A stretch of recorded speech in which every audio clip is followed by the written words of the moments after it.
Muy bien. Bueno, buenas noches a todos. El rabino de Kfar Chabad, Alabá Shalom, que en paz descanse, que esta clase, que la mayoría de las clases que yo doy, las prepara, son clases que le robo, en realidad le saco porque las publica, así que no es un robo tampoco, y de hecho muchas veces se las pido por WhatsApp, es de su hijo, que es un amigo, un compañero mío, estudiamos juntos en Nueva York cuando estábamos ahí en el año 2000. Eh, y él cuenta que una vez escuchó de su padre una charla así de corazón abierto en la mesa con la familia. El papá dijo, nosotros como Hasidim del Rebbe, el Rebbe siempre, nunca nos exigió la perfección. El Rebbe siempre aceptó que errores, equivocaciones, pero lo que nunca aceptó el Rebbe son excusas.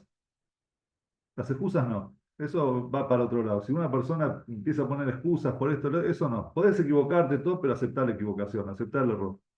Entonces, en la clase de hoy vamos a tratar de hablar un poco sobre este tema tan importante y más en la época en la que estamos ahora, que es el mes de Lul, cerca de Rosh Hashanah, cuando tenemos que hacer todos balances y se nos exige hacer teshuvah. Pero antes, vamos a hablar un poco sobre la parashá de esta semana, una parashat Kitabó, entre otras cosas. Moshe, primero, llena de bendiciones a futuro, es decir, a las personas que van a cumplir con su deber, pero después de llenar de bendiciones a aquella persona que cumpla con su deber, llena de maldiciones a las personas que no van a cumplir con su deber.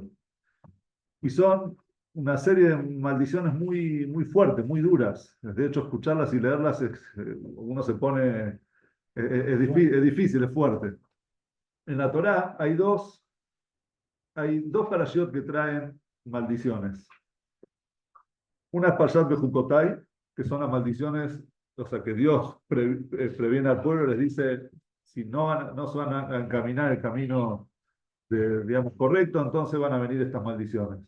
Y Parashat Kitabó es la reproducción de las maldiciones, pero por medio de Moshe. Solamente que Moshe duplica las maldiciones.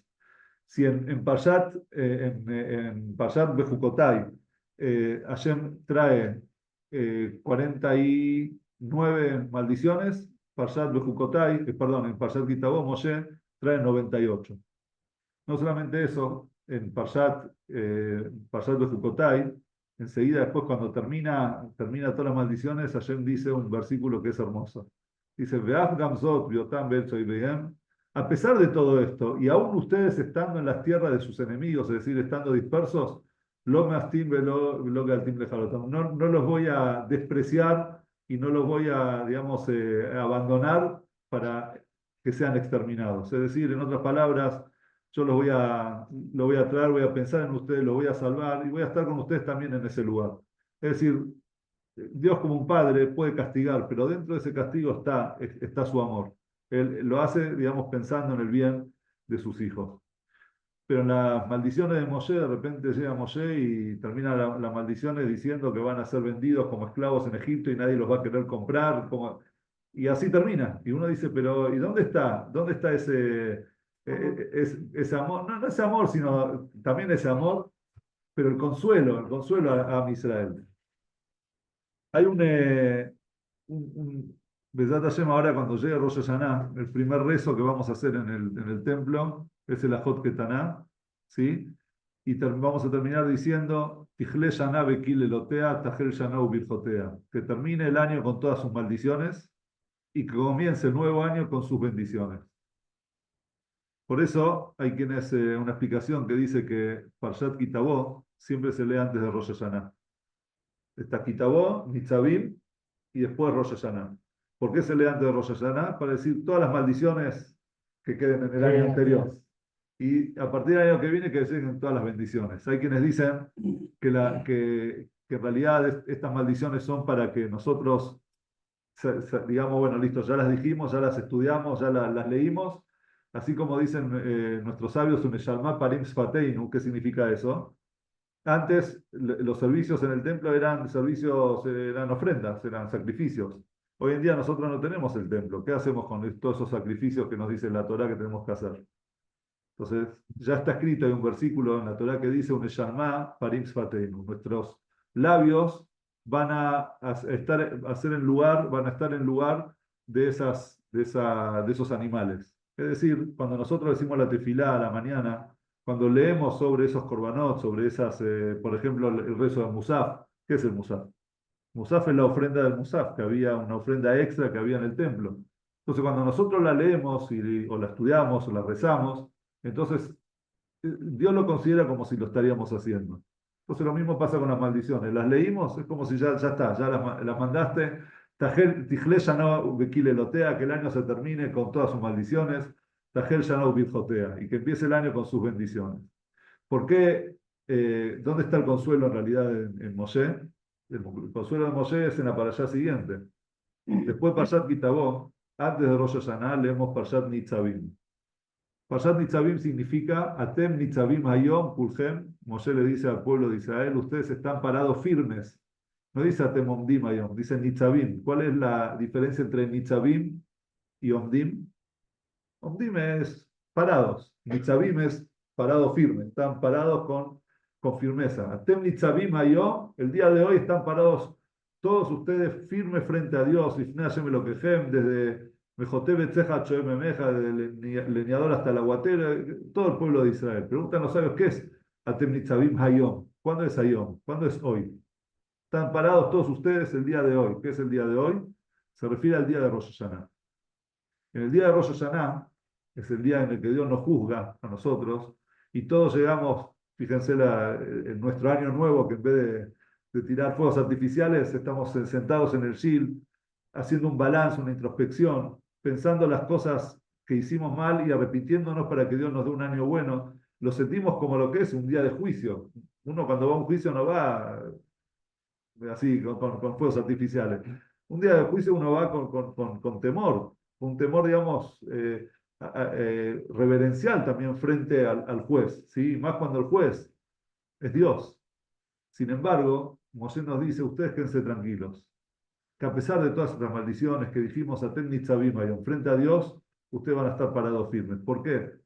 Porque Dios es el que está mandando todo esto. Todos esos correctivos, todas esas cosas que ustedes lo ven como maldiciones, en realidad son bendiciones.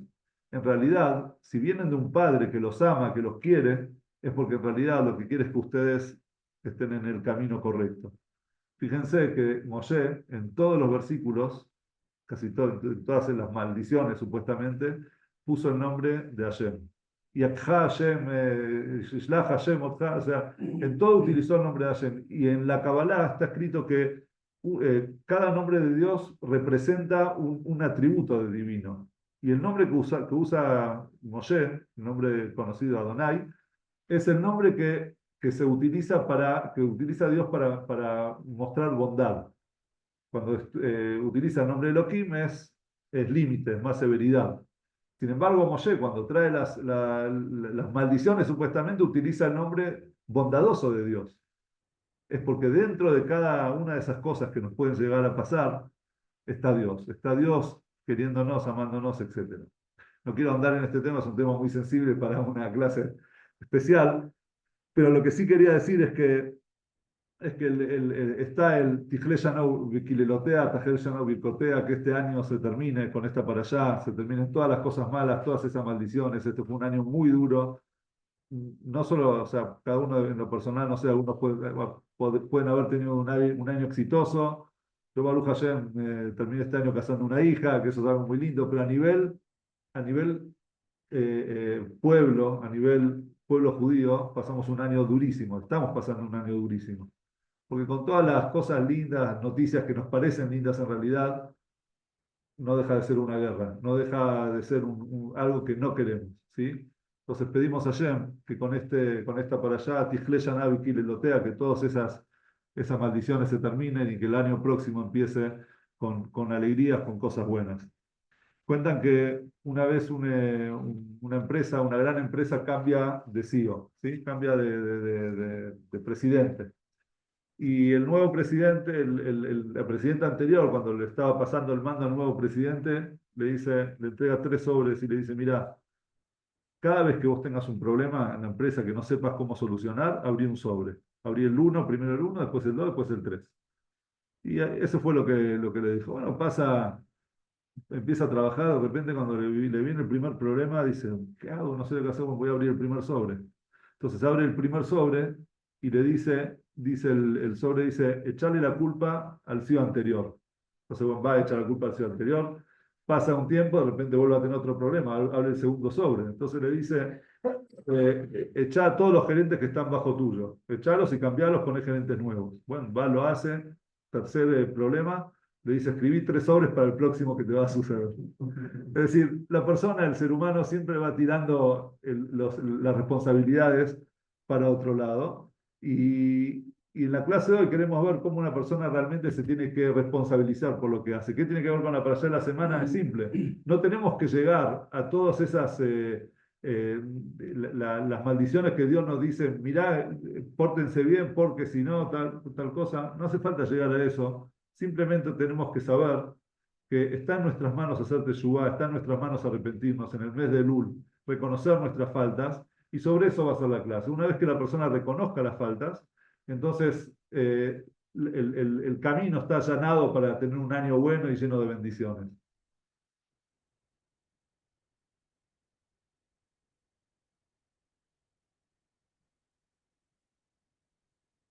Bien, hay un midrash que que el primer Baal Teshuvá, el primer arrepentido, el primero, en realidad la palabra, quiero aclarar una cosa, ¿no? Que en el judaísmo se habla mucho de Teshuvá y se suele traducir o mal traducir como arrepentimiento. La palabra Teshuvá, como en cada palabra en hebreo tiene un shoresh, tiene una raíz, la palabra de Teshuvá viene de la shuv. ¿Qué significa la shuv? Retornar. ¿Retornar a dónde? Estamos retornando al lugar de donde en realidad nunca debíamos habernos ido, que significa que es retornar a esa relación que tiene nuestra alma con Dios. El ser humano nace cuando nace puro, nace bueno, nace conectado con Dios. Después puede ser que uno se aleja, pero cuando uno hace teshuvá, en realidad está retornando a su fuente, a su raíz, que eso es en realidad lo que Dios espera de nosotros en estos días. ¿Quién fue, dice el Midrash, quién fue el primer Baal Teshuvá de la historia? Entonces el Midrash que trae nos dice que nos cuenta sobre, vamos a poner en contexto la historia, vamos a volver atrás hacia Yosef y sus hermanos. ¿Sí? Jacob, el tercero de nuestros patriarcas, tuvo 12 hijos, ¿sí? El anteúltimo se llamaba Yosef, que era su primogénito por parte de una de sus mujeres, Rachel. Rachel era la mujer que él amó desde el principio. Él fue a la casa de su tío, a la casa de Labán, y ahí la conoció a Rachel y le dijo a Labán, escúchame, quiero a Rachel como esposa. No hay problema, trabajás 7 años y la tenés como esposa. Cuando pasaron los 7 años, viene la noche de bodas, Labán le cambia, la mujer la pone a Lea en vez de Rachel, y después le dice, mirá, no es, acá no se estila que la más chica se casa antes que la mayor. Entonces te casás con Lea. Entonces le dice, bueno, pero yo quiero casarme con Rachel. Entonces dice, bueno, espera que pase una semana y te casas con Rachel y trabajás 7 años más. Quiere decir que él en realidad trabajó 14 años por Rachel, ¿verdad? Después, lo que pasó sucesivamente es que Lea empezó a tener hijos y Rachel no podía tener hijos. Entonces tuvo uno, tuvo dos, tuvo tres. Cuando ve a Rachel que no podía tener hijos, le dice, bueno, mira, eh, casate con mi criada y los hijos que tengas de ella van a ser como mis hijos, porque ella es como que me pertenece. Entonces, los hijos que tengas con ella van a ser como mis hijos. Cuando ve Lea que hizo eso Rachel, dijo, ah, yo también te doy a mi criada y los hijos que tengas con ella van a ser como mis hijos. Quiere decir que todas tenían hijos, cada una de las criadas tuvo 2 hijos y Rachel no tenía hijos y ella se sentía mal. Y Jacob la amaba a Rachel, no era, digamos, no era por los hijos que la amaba más o la amaba menos. Pero bueno, Rachel sentía que ella quería tener hijos hasta que nació Yosef. Cuando nace Yosef, imagínense ustedes la felicidad no solamente de la madre, sino también del padre. Nació el hijo de la mujer por la que él trabajó 14 años. Entonces la Torá nos cuenta que Jacob le daba cierta preferencia a Yosef. y estudiaba con él y le regaló una camisa de seda y los hermanos, el resto de los hermanos tenían, tenían celos, estaban celosos de Yosef.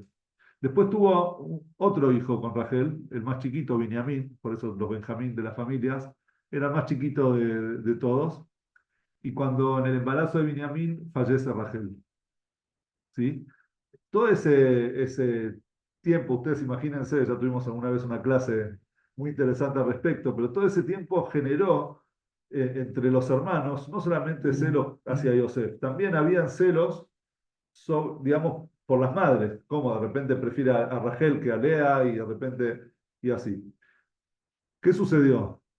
Vamos a ver primero la parte de la historia de Yosef y los hermanos y después vamos a volver a la parte de la historia de cuando fallece Rachel.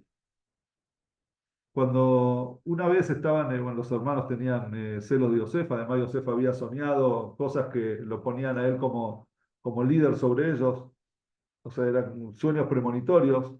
Entonces eso agregaba, o sea, en ellos los celos.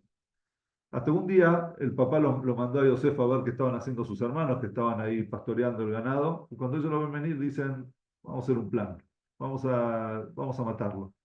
Y ya está. Y le decimos a nuestro padre que se lo comió una fiera y se terminó.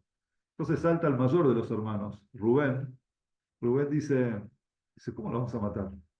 ¿Cómo vamos a matar a nuestro hermano? ¿Van a estar nuestras manos manchadas de sangre? Arrojémoslo al pozo. Y había un pozo ahí, y en el pozo hay bichos, serpientes, alacranes. Dejémoslo ahí, no lo matemos nosotros. ¿Cuál era su intención? Su intención era después volver y rescatarlo y llevárselo de vuelta a su padre.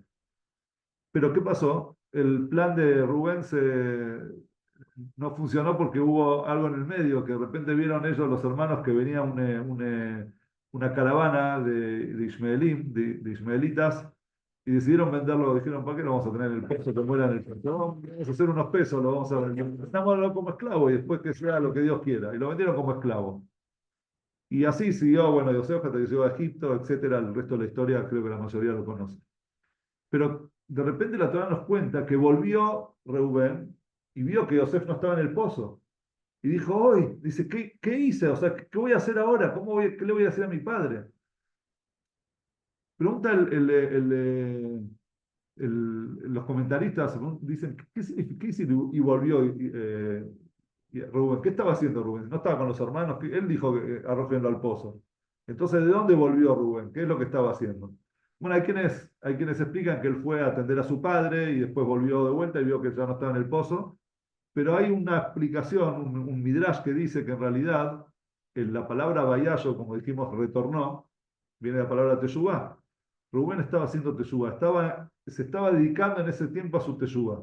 ¿Teshuvá de qué? ¿De qué se estaba arrepintiendo? ¿De qué estaba retornando Rubén? Estaba retornando por un suceso que ocurrió cuando falleció Rachel. Ahora es cuando volvemos a la historia de Rachel. Cuando fallece Rachel, la cama de Jacob estaba en la tienda de Rachel. Entonces dijo, ahora que murió Rachel, capaz que van a pasar, que Jacob va a llevar su cama a la tienda de Bilá, que es la criada de Rachel, digamos, como una forma de sentir cercanía a Rachel. ¿Qué hizo él? Antes de que su padre reaccionara, agarró la cama y la puso en la tienda de su madre, de Lea. O sea, decir, para que él pase la noche con Lea y no con su mamá y no con Rachel, y no con Bilá. Esto, en realidad, se metió en la intimidad de su padre. Fue considerado un pecado. Y de hecho es un pecado del que no se habló no lo habló con el padre hasta el final de los días, cuando el padre, antes de morir, le recriminó lo que había hecho en ese momento. Pero Rubén reconoció el error que hizo, o sea, el haberse metido con lo más sagrado que es digamos, el- la pareja, digamos, el hogar, que es la intimidad de su padre. No respetó a su padre. Entonces, dice el Midrash que Rubén estaba en ese momento concentrado en su arrepentimiento, estaba haciendo su teshuvá. Y por eso cuando volvió, estaba de esa concentración, de ese repente se dio cuenta, habían sacado a Yosef, no estaba en el pozo. ¿Sí? Y eso generó en él, digamos, ¿qué pasó? ¿Dónde está Yosef? No era el plan que él tenía. Dice el Midrash que Reubén fue el primer Baal Teshuvá de la historia. Y ahora todos saltan y dicen, ¿cómo puede ser? Si el mismo Midrash nos cuenta sobre la teshuvá que había hecho Adán a Rishon, Adán después de comer del fruto del árbol, ¿a raíz de quién? Nos cuenta el Midrash que cuando Caín, después de matar a Abel, una vez dice que venía Adán y lo vio, Vayetze Caín, y estaba saliendo Caín, y él lo vio que estaba contento, salía de hablar con Dios. Y se lo veía contento, entonces dijo, ¿qué estás tan contento? ¿Qué pasó con tu juicio? Entonces le dijo, hice teshuvá, me arrepentí, Dios me perdonó. Entonces Adán dijo, ah, si Dios te perdonó, mirá el poder de la teshuvá, yo también voy a hacer teshuvá, también me voy a arrepentir. Y fue cuando él compuso el Mizmor Shir Yom HaShabbat, es el Mizmor que cantamos en Shabbat, lo trae David Amelech, dice que lo cita de Adán Arishon. Y ese quiere decir que el mismo Midrash nos cuenta que ya hubieron dos personas que hicieron teshuvá. Entonces, ¿por qué nos dice que Rubén fue el primero? Quiere decir que había una diferencia entre la teshuvá de Rubén y la teshuvá de Adán Arishon y de Caín. Antes de, bueno, la explicación, ¿cuál era la idea? Es que la diferencia entre ellos es que Rubén no esperó una consecuencia para arrepentirse. Caín fue castigado, Adán Arishon fue castigado también. Pero Rubén no fue castigado, no es que de repente hubo una consecuencia y a raíz de esa consecuencia él dijo, uy, me voy a arrepentir. Al contrario, él solo, él dijo, no, hice mal, reconoció su error, reconoció su pecado y se arrepintió por ese pecado. Por eso dice el Midrash, el primero que hizo teshuvá real, o sea, el primero que hizo una teshuvá óptima, digamos, la teshuvá más elevada, era Rubén. Porque una vez que te castigan, o una vez que de repente la vida te pega, te golpea, entonces ahí es fácil arrepentirse y decir, no, lo que hice, yo me equivoqué. Claro, sí, o sea, la vida te lo está mostrando, o Dios te está rectificando. Pero que uno de repente de la nada diga, no, la verdad, reconozco y me equivoqué, eso es digamos, la teshuvá óptima. Pero nosotros vamos a profundizar un poco más en esta explicación y vamos primero a hacer dos preguntas sobre la historia de Rubén y los hermanos, pero vamos a avanzar 22 años después de ese momento de que vendieron a Yosef o que lo pusieron en el pozo, que lo querían matar, etcétera. ¿Qué pasó 22 años después? 22 años después, Yosef ya era virrey de Egipto, había hambruna en la región, los hermanos de Yosef, sin saber que Yosef era virrey de Egipto, fueron a buscar comida a Egipto, que era el único lugar que tenía comida, porque Yosef había acopiado comida para los años de hambruna, etcétera, después de los sueños del faraón, que ya conocen, y se paran frente a Yosef. Y Yosef sí los reconoce, porque acuérdense que Yosef era el anteúltimo de los hermanos, era un jovencito, con 17 años cuando lo vendieron. Ellos ya eran grandes. Entonces ellos muchos no cambiaron. Yosef pasó todo su crecimiento, toda su juventud, y ya era un señor. Y además, ¿quién se iba a imaginar que su hermano, que fue vendido como esclavo a una caravana que pasaba por ahí, de repente está siendo virrey de Egipto, la potencia mundial? O sea, no, por más que hasta si lo hubiesen visto la misma cara, no se hubiesen imaginado que era Yosef. Hubiesen dicho, no, debe ser parecido, pero no debe ser él. Pero Yosef sí lo reconoció. Además, Yosef hablaba egipcio, pero entendía también el Lashon HaKodesh, el hebreo que ellos hablaban. O sea, él entendía todo lo que pasaba con sus hermanos, pero ellos no lo entendían a él. No sabían si que Yosef los estaba entendiendo. Entonces, cuando ellos llegan a Yosef y Yosef se da cuenta, le dice, ¿ustedes son solo ustedes? No, no, tenemos nuestro padre que está allá y tenemos un hermano más que se quedó. Ah, ¿tienen un hermano más? Yosef sabía que era su hermano Binyamin, el hermano de padre y madre. Entonces le dice, quiero que me los traigan, quiero que me traigan a su hermano el más chiquito. Mientras tanto, voy a poner preso a Shimón. ¿Quién es Shimón? Era el segundo de los hermanos, a Shimón. Shimón era el que había estado en la idea de venderlo, era el de matarlo, y después él era el que agitó al resto de sus hermanos. Entonces de repente nos cuenta la Torá que quién salta en ese momento, una vez que Yosef le dijo eso, tiene que traerlo a Binyamin y voy a dejar preso a Shimón, y de repente ellos se veían en una situación similar a la de 22 años antes. Tiene que ir al papá y decirle, papá, nos falta uno de los hermanos, uno quedó en Egipto. ¿Cómo se lo iban a decir? Ahí de repente salta, ellos dicen los hermanos, la Torá dice, los hermanos de repente hacen una mea culpa y dicen, Abarashemim anachnu, somos culpables, alajinu, por nuestro hermano. Asherrainu tzadat nafsho bitjaneno eleinu velo shamanu. Porque vimos la súplica, digamos, vimos el sufrimiento de cuando nos suplicaba que lo saquemos del pozo y no lo escuchamos. De repente salta Rubén y les dice, les responde, Vayan Rubén Otam Lemor, Rubén les responde diciendo, a lo amarti alejem Lemor, yo les dije a ustedes en ese momento, les sacan los trapitos de repente al sol, hace 22 años yo les dije a ustedes, no pequen con el muchacho, veloz llamatem y no me escucharon, Vegamdamó y Nenidrash, ahora su sangre es exigida, o sea, es decir, ahora nos están pagando por eso que habíamos hecho hace 22 años. Esta era la charla que había entre Rubén y el resto de sus hermanos. Y surgen de acá dos preguntas, ¿sí? La primera pregunta es, cuando él les dice, es lo que yo les dije a ustedes, ¿qué le podían responder ellos? Es lo que hicimos. Vos no dijiste que no lo matemos, no lo matamos. Entonces, ¿qué nos estás recriminando ahora? Es lo que yo les dije, qué sé yo. Si al final no lo matamos, lo tiramos al pozo, porque vos dijiste que lo tiremos al pozo y después lo sacamos y lo vendimos, no lo matamos. Y segunda pregunta es, ponele que está bien, tenían culpa, pero en el momento de sufrimiento, ellos están, digamos, con esa presión, venía de repente yo les dije, o sea, el yo les dije está fuera del lugar de Rubén. ¿Qué les quiso decir con eso? Ya están sufriendo ellos, ya están diciendo o sea, tuvimos culpa. ¿Qué es lo que les viene a decir Rubén con el yo les dije? O sea, es como que está fuera de lugar, ¿sí? No sé, y más cuando hay una Mishnah que dice, no reproches a tu compañero en el momento Bellat Calcalatón, en el momento de su sufrimiento. Vos no podés ir sobre una persona que tiene la herida abierta y decirle, viste que yo... No, él ya está haciendo su propio duelo. Una vez que pase, si vos creés que es conveniente en un momento con tranquilidad, le podés decir, mirá, acordate que tal, pero en el momento no es innecesario. Entonces hay quienes, bueno, como traemos siempre varias explicaciones, no es la explicación a la que queremos llegar, pero hay que traerlas también. Hay quienes dicen que eso en realidad, la Torá nos quiere traer, nos quiere mostrar cuál era el motivo. Otra pregunta que puede surgir es, ¿por qué Yosef pone preso al segundo y no al mayor?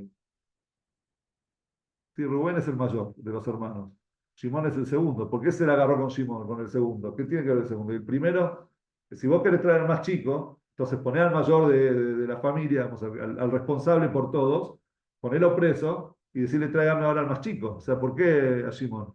Entonces, por eso hay quienes se interpretan esto como que Yosef, sabiendo qué había pasado entre los hermanos, primero que él estaba en ese momento, habrá escuchado la discusión entre Rubén y sus hermanos, y segundo, él también entendía esto cuando de repente los hermanos dijeron, no,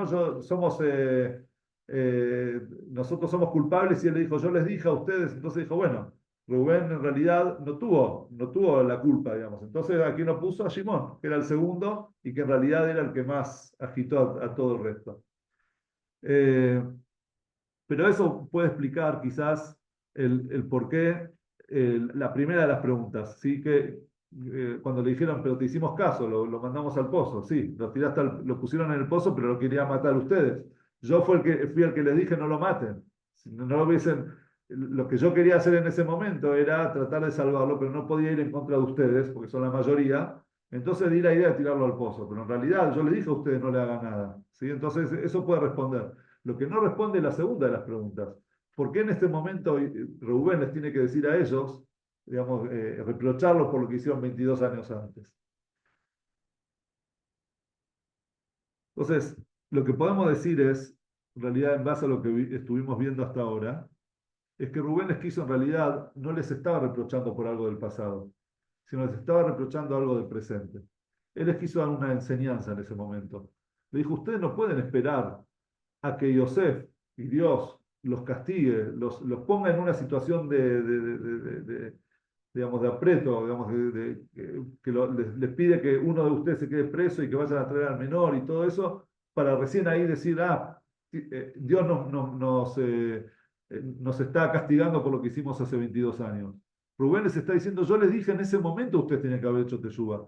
En el momento que se les pasó por la cabeza matarlo, en ese momento ustedes tenían que haber dicho, no, pará, yo no lo voy a matar.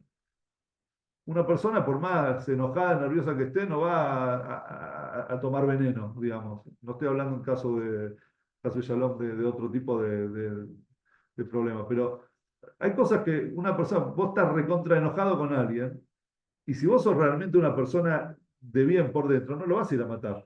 Por más que podés decir de todo, estás re enojado de eso, pero matar a alguien se le viene a la cabeza únicamente a una persona que tiene esa tendencia dentro suyo, que quizás está escondida y de repente con un momento de nervio le surge esa tendencia que tiene dentro y va y mata. Pero para una persona que matar es algo inconcebible, entonces, por más enojado que esté, por más que le hagan, no vas a agarrar un arma y matar a alguien, ¿verdad? Entonces viene Rubén y les dice, ustedes no tienen que esperar a ser castigados para recién ahí recapacitar y decir, che, hagamos teshuvá.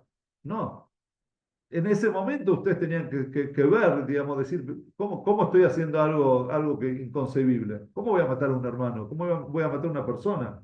¿Sí? Entonces, esa es una de las explicaciones que nos quiere dar el Midrash con el tema de Rubén. ¿Sí? Rubén hizo teshuvá por él mismo. Ahora, eh, vamos a ver cuál es la diferencia entonces con Adán Arishon y con Adán Caín, que habíamos dicho que ya habían hecho teshuvá, y Rubén. Nosotros sabemos que Rubén hizo teshuvá él mismo. Pero vamos a ver ahora en los versículos. ¿Qué pasa cuando Dios le dice a Adán, qué pasó Adán que comiste el fruto del árbol? ¿Cuál fue la explicación de Adán? Adán reconoció que comió el fruto, no le dijo yo no comí. Le dijo comí, es verdad, me equivoqué, comí. Pero, ¿cuál fue el pero? La mujer que vos me diste, ella es la que me hizo comer. En realidad, yo reconozco el pecado, pero no reconozco la culpabilidad. A ver, abogado, ¿cómo es? Soy responsable, pero no soy culpable. Responsable, pero no culpable. O sea, actué mal, pero no fue mi responsabilidad. O sea, no fue culpa mía. Me incitaron a hacerlo. ¿Qué hizo Caín? Cuando va a Dios le dice a Caín, ¿qué pasó con tu hermano? Entonces, ¿qué le responde Caín? A Yomer Ajía, ¿no? Y yo soy el que cuida, digamos, el guardián de mi hermano. Y dice el Midrash, ¿qué le quiso decir eso, con eso Caín a Dios? Le quiso decir, Dios, ¿acaso yo cuido la vida de las personas o vos cuidas la vida de las personas? ¿No sos vos el Dios que da y quita la vida? ¿No sos vos Dios el que nos puso a nosotros también el instinto del mal dentro y que hizo que yo en ese momento, en un momento de enojo, vaya y lo mate? ¿Qué me culpás a mí? Culpate a vos. Vos me creaste así de esa manera. O sea, Caín se desliga, no solamente va mucho más lejos que Adán, y no es que dice fue la mujer, no, fuiste vos Dios el que me hizo pecar. Sin embargo, cuando Rubén llega, digamos, nosotros nos damos cuenta que recién en el final de los días Jacob lo recrimina a Rubén, quiere decir que nunca hasta ese momento habían hablado de lo que pasó. Y aún así Rubén hizo teshuvá él mismo, digamos, porque sin que nadie lo lleve a un extremo, digamos, a un castigo para que él diga, bueno, tiene razón. Y eso es lo que él le recriminó a sus hermanos. No es que en realidad no es que los recriminó, sino les quiso enseñar el verdadero concepto de la teshuvá. Le dice una teshuvá por algo que pasó. Sí, es teshuvá, Dios va a aceptar, pero no es la teshuvá óptima. Dios espera de ustedes que recapaciten antes de ser castigados o de que la vida les demuestre que se equivocaron. Eso lo tenía que haber hecho por ustedes mismos en ese momento. Rubén se dio cuenta, él entendió, y Rubén nos enseña a nosotros, que en la vida uno elige qué es lo que va a hacer y qué es lo que no va a hacer. Uno es responsable de sus propias acciones. Uno no puede tirarle al otro la responsabilidad. ¿Y por qué? ¿Por qué uno, digamos, no le debe tirar al otro la responsabilidad? Porque si mi responsabilidad, mis acciones dependen del otro, entonces voy a reincidir. Porque otra persona en otro momento, que otra persona me vuelva a poner en la misma situación en la que yo creo que él me puso a mí, entonces voy a volver a hacerlo. Sin embargo, si yo tomo las riendas de mi vida y digo, no, el responsable soy yo, el culpable soy yo, entonces es mucho más rápido vos vas a salir, porque la próxima vez vos te vas a dar cuenta que está en vos decidir si lo vas a hacer y no lo vas a hacer. En otras palabras, salir del pozo es mucho más fácil, o en realidad, el reconocer la culpa de uno ya te saca, es la mitad de camino para salir de un pozo. Sin embargo, el no reconocer es mantenerse en ese pozo. Ahora, ¿por qué las personas no reconocen? ¿Por qué una muchas veces una de las primeras reacciones que tiene la persona, el ser humano, es decir, no, excusarse, yo no fui porque hice que excusarse? ¿Sí? Primero porque quizás realmente la persona pudo tener quizás padres muy exigentes que no le permitían el error, entonces para él equivocarse es fallar digamos, a su integridad, ¿sí? O puede ser, o quizás porque él no puede eh, eh, mirar de frente, digamos, a esa sensación, sentir que uno está equivocado, que uno está mal. Es como que le toca el ego, ¿sí? Le toca el ego a la persona y dice, ¿cómo? Si yo reconozco que hice mal, es porque yo soy malo, supuestamente. Entonces, si soy malo, ¿cómo me veo a mí mismo, digamos, reflejado en ese mal? Entonces prefiero decir yo no fui. Pero en realidad es al revés. Una persona que es realmente madura, una persona que es íntegra por dentro, que tiene una autoestima alta y no baja, entonces sabe que uno no es infalible. El ser humano comete errores, por algo somos humanos. Y el cometer errores no es tan grave como no reconocerlos. Uno puede cometer errores. Lo peor que la persona puede hacer es no reconocer esos errores, es no responsabilizarse y no asumir la culpa de ciertos errores. Si la persona asume la culpa de esos errores, primero está viviendo su propia vida y está en sus manos salir de eso. Y por otro lado, si la persona no asume esos errores, entonces va a quedar en la misma situación. Ok, hoy ponele que viene una persona que te cree que no fue tu culpa, pero mañana va a volver a pasar otra cosa y de vuelta, y otra vez, y siempre vas a estar culpando a los demás. El pero es sí, yo lo hice, pero, ese pero es el problema. Hace que la persona no viva su propia vida y viva en realidad la vida de los demás. Cuentan que había un gran rabino muy conocido, Rabbi Jonathan Sachs, que ¿sí? Dice, abrió los ojos cuando dije, oh, ¿cómo no? Es muy conocido, Alaba Shalom falleció en la pandemia. Era el gran rabino de Inglaterra, un gran escritor, él estudió filosofía en Cambridge, y él cuenta una vez, contó una historia que tuvo con el Rebbe, que cuando salió de la universidad de estudiar filosofía, y bueno, sus profesores de filosofía en su mayoría eran ateos, él empezó a replantearse su judeidad o replantearse, digamos, no su judeidad, sino su fe, ¿sí? Su fe en Dios. Entonces él decidió ir en busca de su fe, ir en busca de respuestas, y viajó a Estados Unidos a entrevistarse con grandes líderes rabinos de esa época. Y a cada uno con los que con los que él se entrevistaba, él hacía las preguntas y ellos respondían. Y con las respuestas ellos trataban de convencerlo que sus preguntas tienen respuestas. Pero, bueno, pasó de uno a otro, ninguno le llegó realmente al corazón. Entre esos líderes judíos de Estados Unidos que él fue a ver, fue también obviamente al Rebbe de Lubavitch, ¿sí? También gran líder en Estados Unidos. Y cuando entra lo del Rebbe de Lubavitch, en vez de repente se encuentra con que en vez de él preguntarle al Rebbe, el Rebbe le empieza a preguntar a él cosas. Como que de repente se intercambiaron los roles. Y el Rebbe le dice, ¿vos estudiaste en Cambridge? Sí. Dice, ¿cuántos judíos hay en la universidad? Y no sé, en materia y tal. Dice, ¿y qué hiciste vos por el judaísmo de tus compañeros? Entonces él de repente se ve, perdón, Rebe, o sea, él pensaba para dentro suyo, yo no vine a buscar un shlichut, digamos, a ser un emisario de Rebe. O sea, estoy buscando respuestas y usted me pone, digamos, como un liderazgo, digamos, ¿qué hiciste vos tus amigos? Entonces, ¿qué le respondió él con mucho respeto al Rebe? Mira, Rebe, en la situación en la que yo me encuentro en este momento, no estoy. Entonces Rebe lo interrumpe y le dice, no existe eso en la situación en la que yo me encuentro. La persona no se encuentra en situaciones, la persona se pone en situaciones. Y así como te pusiste en esta situación, vos podés salir de esta situación. Dice que esas palabras fueron las que le llegaron así al corazón dijo, de verdad, o sea, es mi responsabilidad, es fuerte. No hay en la que yo me encuentro. ¿Qué yo me encuentro? ¿Qué estás, o sea, yo me encuentro significa que a vos te manejan como una marioneta, yo me encuentro. No te encontrás, vos te pusiste en esta situación y de esta situación solo vos podés salir. Y ahí es cuando él empezó, retomó, bueno, se hizo el gran rabino Jonathan Sachs, que escucharlo hablar y sus enseñanzas son impresionantes.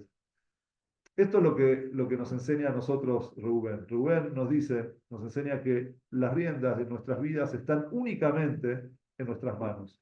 Y saber reconocer la culpa de uno es parte esencial de esa recuperación, de salir de esos problemas. Fíjense ustedes que los hermanos de Yosef, ¿qué dijeron? Cuando reconocieron, ¿qué dijeron? Somos culpables porque escuchamos cuando nuestro hermano nos estaba suplicando por su dolor y no lo escuchamos, lo ignoramos. Ahora viene Rubén y se pregunta, o les pregunta a ellos, le dice, ¿cómo? Y si no hubiese suplicado, si hubiese sufrido en silencio, entonces no son culpables. O sea, en ningún momento pensaron que ustedes son culpables por haber querido matarlo solamente porque él le suplicó y no lo escucharon. Eso viene después, o sea, le suplicó, no es el problema, la súplica de Dios y que ustedes no lo escucharon. Eso no es el problema viene antes. ¿Cómo a ustedes se les ocurrió matarlo? ¿Cómo significa que dentro de ustedes había una actitud asesina? Y bueno, porque vine yo y le dije, echenlo al pozo, ustedes tienen que arrepentirse por esa actitud, no por no haberlo escuchado cuando él estaba suplicando. Por eso es que él les dijo en ese momento, yo les dije a ustedes, no pequen con el muchacho, con el joven, no pequen con él, no, escúchenlo cuando en su súplica, no pequen con él, es decir, ni siquiera piensen en matarlo.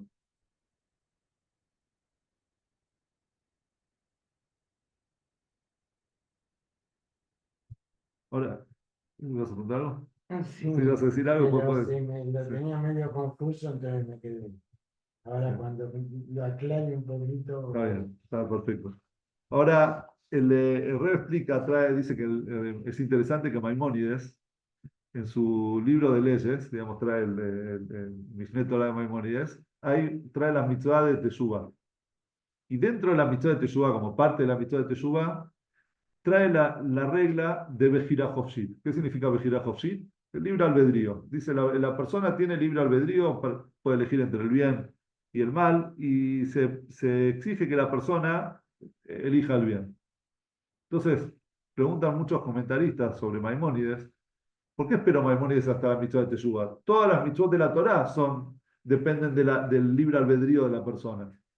Si me pongo tefilín a la mañana o no me pongo tefilín a la mañana, también es libre albedrío. Si enciendo la vela de Shabbat o no enciendo la vela de Shabbat, también es libre albedrío. Si como ayer o no como ayer, es libre albedrío. Todo es libre albedrío. ¿Por qué lo tendría que haber traído como una introducción a todas las mitzvot? ¿Por qué la trajo dentro de la mitzvah de Teshuvah? La respuesta la entendemos ahora. Porque la Teshuvah está, o sea, la mitzvah de Teshuvah es justamente porque vos tenés Bejirá Hofshit, porque vos tenés libre albedrío. Porque vos sos el único que puede elegir aceptar esa culpa, asumir esa culpa, esa responsabilidad. Y así como vos asumís tu responsabilidad, eso mismo es lo que te está dando a vos la fuerza para salir de ella. Porque tu vida no depende de los demás, no depende del entorno en el que vos viviste o el que vos vivís. Depende únicamente de vos. Entonces, si depende únicamente de mí, las llaves de la Teshuvá, ¿en qué manos están? En mis manos. Si no depende de mí, ¿cómo voy a hacer Teshuvá si el entorno no me lo permite? Esa es la clave de por qué el Rambam trae esto en la Salahot de Teshuvá. Y sobre esto, sobre la importancia de aceptar las cosas, hay una historia muy fuerte en el Talmud. Vamos a decir, hay un dicho, dice Rabiudá dijo, y es con la hay quien compra, quien adquiere su mundo, su lama va, el mundo venidero, su paraíso, en un instante. ¿Sí? Yeshkon Olamó B'Shafat, en un momento. ¿Por qué? ¿Sobre quién lo dijo eso? Había una persona que se llamaba Elazar. Elazar Durdaya, él tenía una tentación que no podía, no podía dejar, digamos, no podía abandonar, que era, estuvo con todas las mujeres que podía estar, él estuvo. Y hasta que una de ellas le dijo una vez, le dice, Elazar, vos estás perdido, vos no tenés cura. O sea, vos estás, olvídate, vos no hay vuelta atrás con tu vida. Entonces esas palabras de esa mujer le pegaron fuerte. Dijo, ¿cómo no tengo realmente? O sea, perdí el control de mi vida. O sea, yo no puedo, no tengo vuelta atrás. Esas palabras le chocaron tanto que él se sentó, cuenta el Talmud, que él se sentó en un valle y se puso a llorar y empezó a decir, montes, cerros que están acá alrededor, pidan por mí. Entonces los cerros, la montaña dijeron, si voy a pedir por vos, pido por mí antes. Entonces, cielo y tierra, pidan por mí. Entonces dice, si vamos a pedir por vos, antes de eso, pido por mí. Estrellas, sol, luna, sol, la luna, por favor, pidan por mí. Dice, pedir por vos, vamos a pedir por nosotros. Hasta que él se dio cuenta que no tenía otro quien pida por él, y lloró, hasta que entregó su alma a Dios. Y en ese momento salió una voz del cielo y que dijo, bienvenido, Rabí Elazar Durdaya, al mundo venidero. Entonces viene Rabí Udán así y dijo, sobre él hay quienes en un instante adquieren el mundo venidero. Es decir, hiciste cualquier cosa en tu vida y de repente al final de tus días hiciste teshuvá, te arrepentiste, ya adquiriste tu espacio en el Olam Abba. Pero ¿qué fue lo que pasó ahí? Vamos a explicar un poco el Talmud. ¿Qué es eso? Le pidió a la montaña, le pidió a los cielos. ¿Qué estamos hablando? O sea, que realmente pensó que las montañas se iban a pedir por él. Entonces, en realidad, el Talmud nos dice que esos eran el pedir, en realidad eran como conceptos, el tema de las montañas, el tema del... Cuando él le pidió a las montañas, se refiere a sus padres. Sus padres son más, los veían como él está en el valle, vio las montañas alrededor de él, eran como sus antepasados. Él decía, pero antepasados, yo no tengo la culpa, o sea, así me hicieron, o sea, yo no sé, tuve cosas de la infancia, así me crié, así, no sé, miremos hacia atrás, algo debe haber en mis antepasados que me hicieron, digamos, llegar a este momento, pidan por mí. Entonces los antepasados le dijeron que nosotros no tenemos vida. Tu vida es tu vida, nuestra vida es nuestra vida. Entonces, si nosotros vamos a pedir por vos, primero vamos a pedir por nosotros. Entonces mirá al cielo. ¿Qué es el cielo? El cielo es Dios, Dios. Mirá digamos, lo que me hiciste, digamos, me hiciste, eh, o sea que,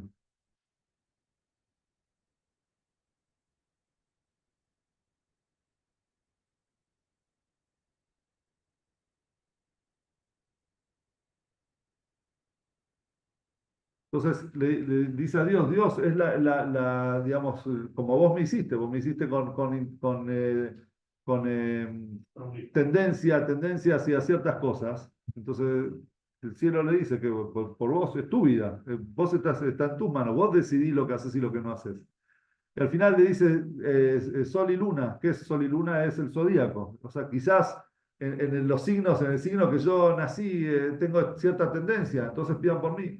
No, el único que puede salir de esto sos vos. Entonces, en ese momento, él cuando se dio cuenta que nadie alrededor lo podía ayudar, es decir, no podía poner su culpa, su responsabilidad en nadie, sino en él mismo, ahí es cuando él realmente llegó a una teshuvá sincera. Y en ese momento salió la voz del cielo, le entregó su vida a Dios, de la amargura, no sé, llorando. Y en ese momento salió la voz del cielo que dijo, bienvenido Rabí Elazar Durdaya al mundo venidero. Este Talmud nos enseña, nos muestra la importancia que tenemos y cómo Dios espera de nosotros que seamos sinceros por nuestras acciones. Fíjense ustedes que en la Torá, en nuestra Torá y en los Nebim, los profetas, no hay personajes perfectos. infalibles, ni siquiera Moshe. La Torá nos cuenta también sobre las fallas que tuvo Moshe. Y también nos cuenta sobre Moshe que cuando él tuvo pasó que cuando estaban inaugurando el templo, había los dos hijos de Aarón, dos de los hijos de Aarón habían fallecido, y Moshe le ordenó a Aarón que siga con el servicio en el templo, y ellos tenían que traer un sacrificio, el hatat, y ellos no lo comieron, lo quemaron. Entonces Moshe se enoja, le dice, pero si el hatat lo tienen que comer, no lo tienen que quemar. Entonces le dijo, bueno, pero estamos de duelo y los que están de duelo no pueden comer el corbán. Entonces Moshe le dijo, pero quedamos que iban a hacer todas las ofrendas. Dios dijo que las ofrendas, las otras ofrendas que iban a traer, las tenían que hacer normalmente. Entonces Aarón le dijo, sí, pero Moshe, hay una diferencia entre las otras ofrendas y esta.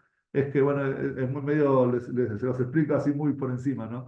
Es que las otras son eventuales. Y esta ofrenda es una ofrenda fija que se hace todos los meses. Entonces, una ofrenda fija, la ofrenda que es eventual, bueno, se come porque no va a haber otro momento, o sea, es un momento especial. Pero esta que se hace todos los meses, entonces esta ofrenda, este mes no la vamos a comer, lo comemos el mes que viene. Dice que la Torá cuenta que Moshe dijo Aarón, tenés razón. Cuenta el Talmud que Moshe no es solamente que le dijo tener razón, él fue y dijo públicamente, publicó en todo el pueblo que su hermano Aarón hizo lo correcto y él se había equivocado. En otras palabras, la Torá nos enseña, nos muestra la grandeza de nuestro líder en reconocer su error, en reconocer su equivocación. Ni hablar, por ejemplo, también del rey David. El rey David, que lo tenemos ahí al rey David. Sin embargo, el Tanaj no esconde las cosas que hizo David Amelech. Y de hecho vamos a terminar, podemos cerrar con algo así. ¿Cuál es la diferencia entre Shaul Amelech y David Amelech? Ahí tuvimos dos reyes, bueno, tuvimos más, pero los dos primeros reyes, el primero fue Shaul, el segundo fue David. Shaul fue el rey que el pueblo pidió, David fue el rey que Dios ungió. Shaul era un tzadik, era una persona que no se movía de la palabra de Dios, salvo una vez se equivocó y le costó su reinado. ¿En qué se había equivocado? Que la Torá nos dice que hay que borrar el recuerdo de Amalek. Él luchó contra Amalek, que era un pueblo, capturó a su rey y lo dejó en vida y no lo mató. Y Dios le había dicho que al rey lo tenía que matar, porque si seguía al rey en vida, sigue el pueblo en vida. Y ese era un pueblo que perseguía al pueblo en todo momento. Entonces, si la cabeza no la sacas, entonces el pueblo va a seguir. Y Saúl dijo, bueno, pero el pueblo me pidió que, qué sé yo, bueno, lo dejó vivo. Y eso le costó a él su reinado. ¿Qué nos sucedió? David Amelech. David Amelech se equivocó dos veces, hizo dos pecados David. El primero fue la historia con Bathsheba, ya la trajimos varias veces, que había su pueblo, su ejército estaba en el frente y de repente él una vez vio a una mujer que le sintió atracción, entonces la mandó a llamar, era la esposa de Uriah Hití. Bueno, él estuvo con ella y después se enteró que quedó embarazada, entonces lo mandó a llamar a Uriah del frente y le dijo, anda a tu casa, anda con tu esposa. Entonces Uriah le dijo, no, rey, el Arón Abrit, el arca está en el frente, mis hermanos están en el frente y yo voy a estar con mi esposa en mi casa. No, de ninguna manera. Eso, digamos, legalmente significaba que fue en contra del rey, digamos, desobedeció al rey y merecía pena de muerte. Y entonces, ¿qué hizo David? Lo mandó al frente y le dijo a los soldados, digamos, que estaban enfrente, que lo dejen solo contra el enemigo, y ahí fue muerto por los enemigos en el campo de batalla. Entonces, el Tanaj lo considera como un pecado, primero porque él no puede juzgar, no puede dar pena de muerte a alguien sin pasar un juicio, sin juzgarlo. Eso él tendría que haber dicho al juzgado, al Bedín. Él hizo así, yo le dije esto y no me obedeció y que ellos juzguen. Él juzgó por sí mismo, entonces era un pecado. Bueno, y aparte toda la situación, lo que pasó, estuvo con la esposa de él, eso ni hablar. O sea, son cosas que no se deben hacer. Cuando fue Natán a Naví, esperá, ¿y cuál es el segundo pecado? Es que él hizo un censo de sus soldados cuando Dios no se lo había pedido. y eso trajo a Ainará, mal de ojo, y empezaron a morir muchos de los soldados.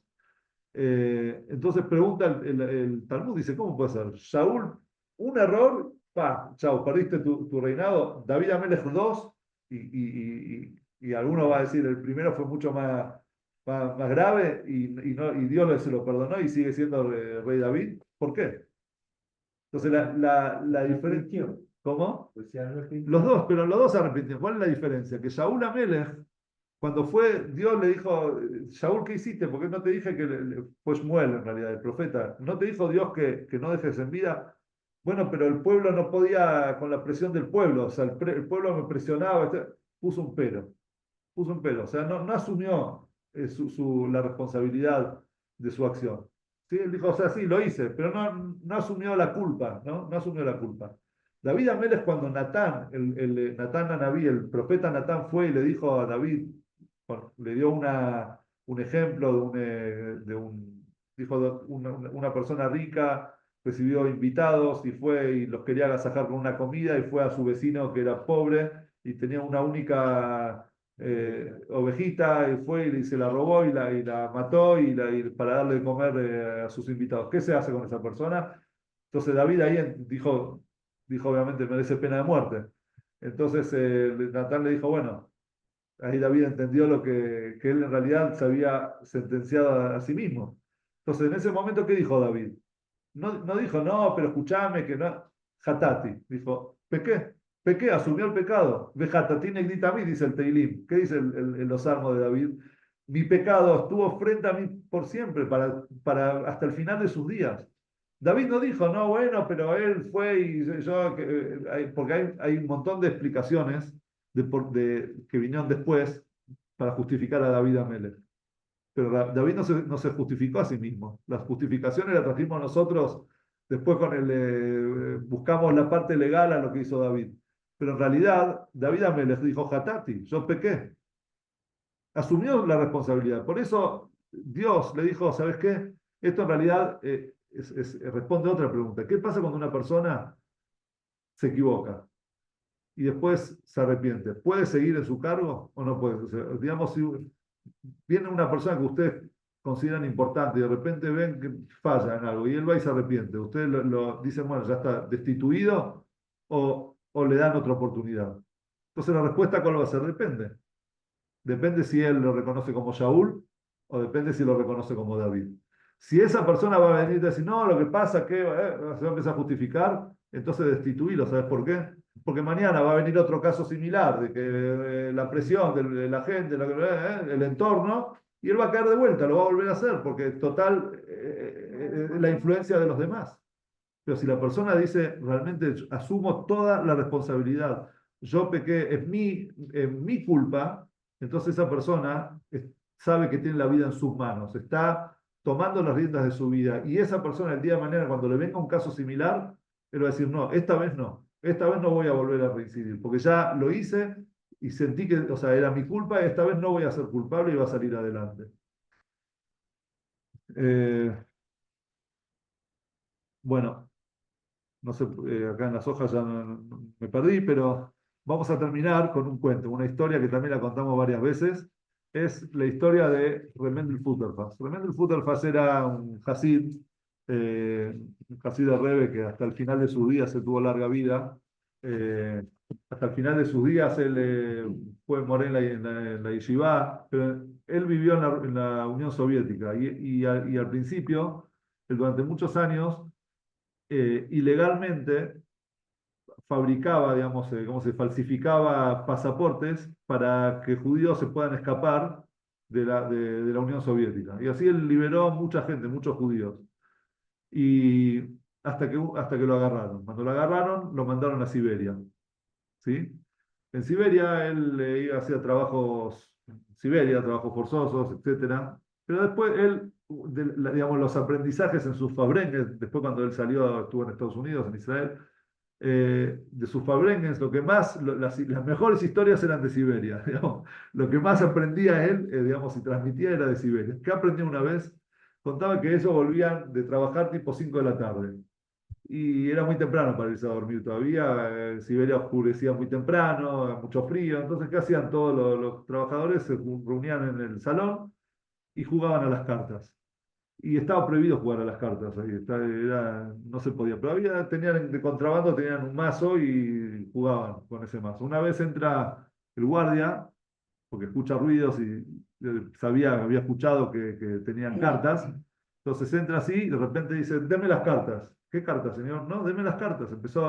Buscaba, no encontró el mazo. Agarró, salió y cuando escuchó de vuelta ruidos, volvió a entrar. Dijo, deme el mazo de cartas, pero no hay ningún mazo. Dijo, así ahora voy a buscar uno por uno voy a buscar. Los paró a todos en fila, empezó a revisar uno por uno los bolsillos, todos, ninguno tiene el mazo de cartas. ¿Cómo puede ser? Yo estoy seguro que lo tenían, ¿no? Bueno, se va, cuenta realmente que al otro día él agarra al jefe de la banda y les dice, decime, yo los vi jugando las cartas. Y los revisaron a todos. ¿Dónde dejaron el mazo de cartas? Entonces el hombre le dice, ¿sabes qué? Entre nosotros hay uno que es, ¿cómo se dice? Los que roban de los bolsillos. Punguista, ¿Cómo es? carterista, Carterista, tipo punguista. punguista. Punguista. Bueno, había un punguista. Entonces cada vez que el guardia entra, él le pone las cartas en el bolsillo del guardia. Y cuando antes de salir, se las saca. Entonces él revisa a todos, pero no se da cuenta que las cartas las tiene él. Eso nos pasa muchas veces a nosotros. Buscamos en todos los demás, todos tienen la culpa, son un montón de justificativos. Pero en realidad la responsabilidad la tenemos nosotros. El mazo, el juego está en nuestras manos y no nos damos cuenta. Cuando nos demos cuenta que realmente las riendas de nuestras vidas están en nuestras manos, cuando nos demos cuenta que nosotros somos responsables, y no es una vergüenza, sino es de gran valor reconocer que nosotros tenemos la culpa, porque es de gran valor. De vuelta, porque no reconocerlo es ser manejado por la sociedad, es ser manejado por los demás. El valor es poder asumir la responsabilidad y decir, la vida es mía, yo decido qué hago con mi vida. En ese momento, con esa grandeza, entonces la persona va a lograr una teshuvá real, una teshuvá sincera, y no vamos a tener que vamos a decir igual, pero el Tifle Shanabe Kilelotea, Tajel Shanabe Bifotea, seguramente Hashem nos va a mandar un año excelente, con muchas bendiciones, con muchas cosas lindas y merecidas.